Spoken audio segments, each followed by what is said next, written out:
Bonjour tout le monde, j'espère que vous allez tous bien. Alors avant de commencer notre présentation, je me présente Madame Zahera, enseignante d'SVT au sein de l'École International School. Alors comme vous le savez, l'année précédente, on a traité la respiration chez l'homme. Alors aujourd'hui, on va essayer de faire un petit rappel sur la notion respiration chez l'homme. Alors pour le plan du travail, première activité, ça va être sur l'inspiration, expiration. Deuxième activité, on va traiter l'appareil respiratoire. Troisièmement, que contient l'air expiré. Et on va terminer avec l'exercice d'application. Alors ici, on va essayer de traiter l'inspiration et l'expiration. Alors vous voyez ici cette animation, elle représente l'appareil respiratoire chez l'homme. Alors lorsqu'on parle de la respiration, on parle de l'inspiration et l'expiration. Comme vous voyez ici, il y a deux mouvements, l'inspiration et expiration. Lorsqu'on inspire l'air. L'air, il va pénétrer par le nez vers les poumons, il va gonfler, il va remplir les poumons. Après, lors de l'expiration, l'air, il sort des poumons vers l'extérieur. Alors, lors de l'inspiration, on inspire l'air. Lors de l'expiration, on expire l'air. Alors, les poumons ici se gonflent d'air parce que les poumons sont remplis d'air. Et lors de l'expiration, les poumons sont dégonflés d'air. Alors, lorsque les poumons sont remplis d'air, la cage thoracique aussi se gonfle d'air. Et aussi le diaphragme. Regardez le diaphragme ici. Le diaphragme aussi se gonfle. Alors, l'homme est caractérisé par une respiration pulmonaire.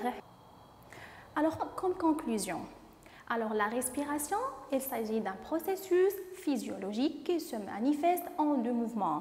L'inspiration et l'expiration. Lorsqu'on parle de l'inspiration, c'est la pénétration de l'oxygène. Lorsqu'on parle de l'expiration, c'est l'évacuation, c'est la libération ou bien le rejet du dioxyde de carbone. Alors ici, on va traiter l'appareil respiratoire. Alors ça, il s'agit de l'appareil respiratoire. On va connaître ensemble les organes responsables de la respiration chez l'homme. Alors vous voyez ici des légendes. La première flèche représentée par le rouge, c'est l'oxygène. Et la deuxième flèche représentée par le bleu, c'est le dioxyde de carbone. Alors lors de la respiration, c'est quoi le trajet traversé par l'oxygène ou par le dioxyde de carbone? Alors, lorsqu'on inspire, l'air, elle va pénétrer par le nez ou par la bouche, traverser le pharynx, après le larynx, ensuite la trachée artère, arriver vers les deux branches des poumons et ensuite elle va remplir les deux poumons puisqu'on a ici, on a deux poumons. Un poumon droit et un autre poumon gauche. Et comme vous voyez ici dans cette illustration, quand on inspire l'oxygène et qu'on débarrasse le dioxyde de carbone. Alors ici, que contient l'air expiré? On va connaître ensemble les compositions de l'air qu'on expire. Alors ici, on va essayer de réaliser un protocole expérimental. Alors pour le matériel, vous aurez besoin d'un récipient en verre, une paille et l'eau de chaux. Et comme vous le savez, on a déjà parlé l'année précédente sur l'eau de chaux, qu'il s'agit d'une solution qui se trouble à la présence de dioxyde de carbone. Alors ici, on va réaliser la première expérience lors de l'inspiration. Alors ici, lorsqu'on inspire dans l'eau de chaux, est-ce que la solution va changer sa couleur ou pas? Lorsqu'on inspire, c'est-à-dire je fais pénétrer l'oxygène vers les poumons. Alors, on constate que l'eau de chaux n'a pas changé sa couleur.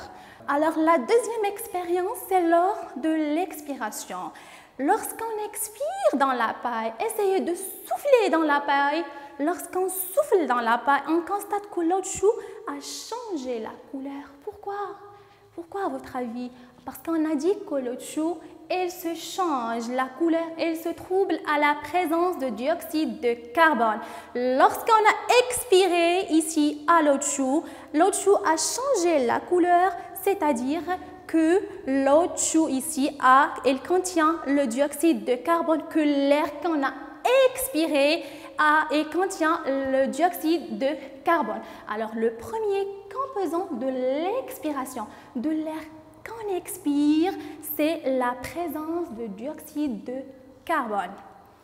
Alors, le deuxième protocole expérimental pour le matériel, vous aurez besoin d'un miroir et la bouche ouverte. Alors, essayez de souffler sur un miroir. Qu'est-ce que vous constatez? Il y a l'apparition des gouttelettes d'eau, c'est la vapeur d'eau. Alors, qu'est-ce qu'on peut conclure?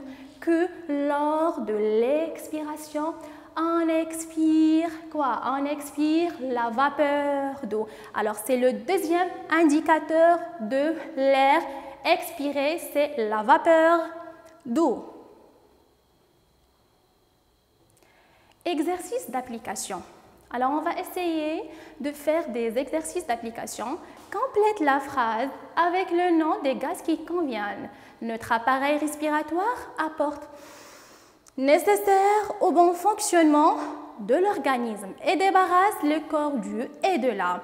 Alors, notre appareil, qu'est-ce qu'il apporte? Elle apporte, qu'est-ce qu'on inspire? L'oxygène nécessaire au bon fonctionnement de l'organisme et débarrasse le corps du. Lorsqu'on expire, qu'est-ce qu'on débarrasse? Qu'est-ce qu'on libère? Qu'est-ce qu'on rejette? C'est le dioxyde de carbone et de la vapeur d'eau. Le deuxième exercice, écrit dans l'ordre le long des différentes parties de l'appareil respiratoire traversé par l'air lors de l'inspiration. Branche, larynx, narine, pharynx, poumon, trachée. Alors, lors de l'inspiration, le trajet traversé par l'oxygène lors de l'inspiration. Alors, premièrement, l'air il va pénétrer par les narines. Ensuite, vers le pharynx, le larynx, la trachée artère, les branches et à la fin, vers les poumons. Et pour qu'on expire, l'air il suit le trajet inverse. Ça serait tout pour aujourd'hui. Alors, je vous remercie énormément pour votre attention. Je vous donne un rendez-vous à la prochaine fois. À bientôt. Merci.